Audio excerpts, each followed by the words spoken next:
Dictation 100 शब्द प्रति minute 5 second बाद शुरू। भारत दुनिया में सबसे युवा आबादी वाला देश है। अनुमान है कि 2050 तक दुनिया की आधी आबादी भारत समेत महज 9 देशों में होगी। किसी भी देश में बच्चे, चाहे बेटा हो या बेटी, भविष्य की पूंजी होते हैं।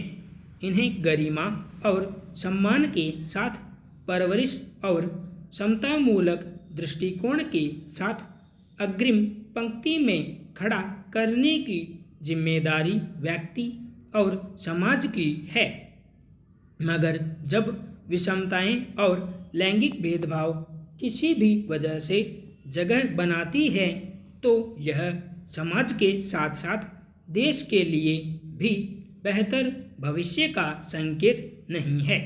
वैश्विक लैंगिक अंतराल सूचकांक 2022 के आंकड़े दर्शाते हैं कि भारत दुनिया के 146 देशों में 135वें स्थान पर है, जबकि 2020 के इसी सूचकांक में 153 देशों में 112वें स्थान पर था। इससे अंदाजा लगाया जा सकता है कि देश में लैंगिक भेदभाव की जड़ें कितनी मजबूत और गहरी हैं। सवाल है कि इस असमानता के पीछे बड़ा कारण क्या है?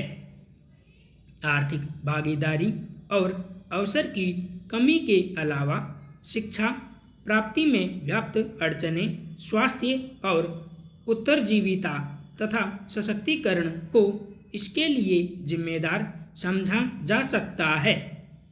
2022 के इस आंकड़े में आइसलैंड, जहां इस मामले में शीर्ष पर है, वहीं निम्न प्रदर्शन के मामले में अफगानिस्तान को देखा जा सकता है। हैरत यह भी है कि पड़ोसी देश नेपाल, बांग्लादेश, श्रीलंका, मालदीव और भूटान की स्थिति भारत से बेहतर है, जबकि दक्षिण एशिया में पाकिस्तान और अफगानिस्तान का प्रदर्शन भारत से खराब है। यह भी गौरतलब है कि कोविड के चलते व्याप्त मंदी ने महिलाओं को भी प्रभावित किया और लैंगिक अंतराल सूचकांक में तुलनात्मक गिरावट आई। यह तथ्य है कि लैंगिक असमानता को जितना कमजोर किया जाएगा, लैंगिक न्याय और समानता को उतना ही बल मिलेगा। संविधान से लेकर विधान तक और सामाजिक सुरक्षा की कसौटी समेत तमाम मोर्चों पर लैंगिक असमानता को कम करने का प्रयास दशकों से जारी है, मगर अपेक्षित सफलता नहीं मिली है। भारत एक धर्मनिरपेक्ष लोकतांत्रिक गणराज्य है। यहाँ लैंगिक आधार पर भेदभाव को व्यावहारिक और सैद्धांतिक दोनों दृष्टियों से समाप्त करने का प्रयास जारी है। हालांकि कई ऐसे कानून मौजूद हैं जो लैंगिक न्याय के सिद्धांत का उल्लंघन करते हैं। इसमें समुदाय विशेष के पर्सनल लॉ भी हैं, जहां ऐसे प्रावधान निहित हैं जो महिलाओं के अधिकारों को न केवल कमजोर करते बल्कि भेदभाव से भी युक्त हैं। समान नागरिक संहिता को संविधान के नीति निदेशक तत्वों के अंतर्गत अनुच्छेद 44 में देखा जा सकता है। चूंकि भारत लैंगिक समता के लिए प्रयास करने वाला देश है, समान आचार संहिता एक आवश्यक कदम के रूप में समझा जा सकता है।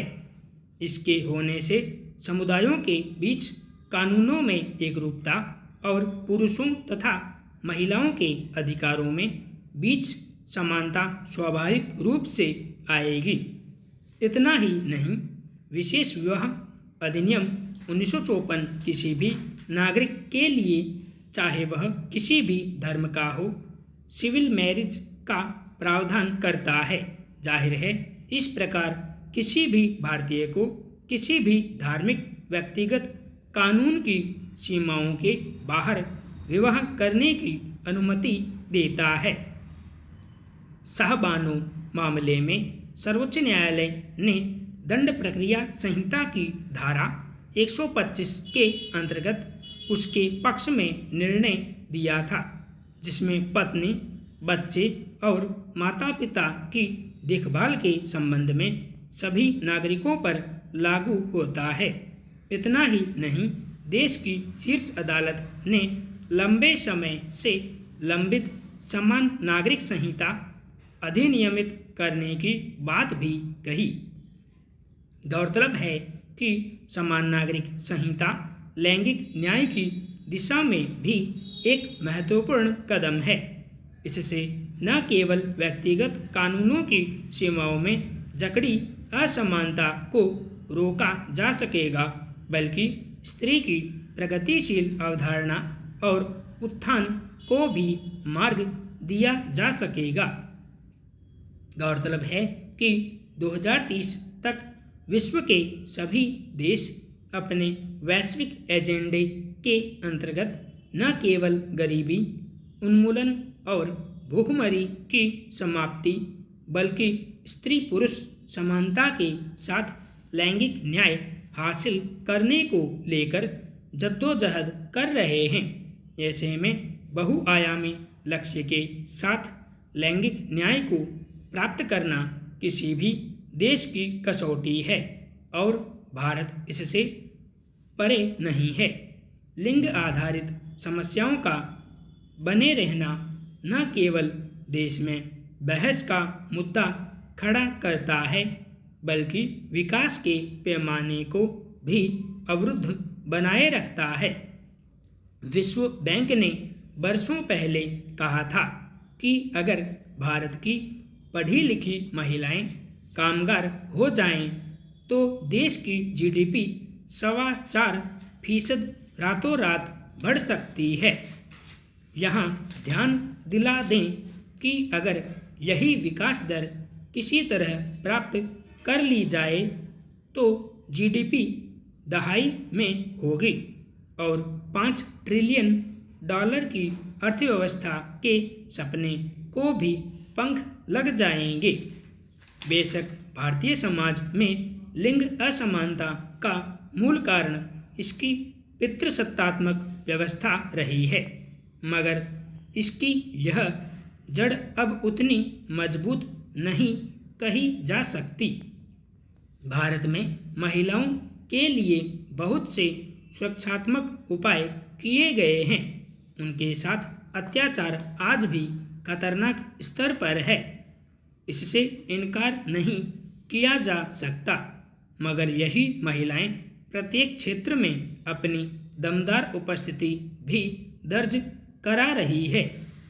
सिविल सेवा परीक्षा में तो कई अवसर ऐसे आए हैं जब महिलाएं न केवल प्रथम स्थान पर रही हैं, बल्कि एक बार लगातार 4 स्थानों तक और एक बार लगातार 3 स्थानों तक महिलाएं ही छाई रहीं।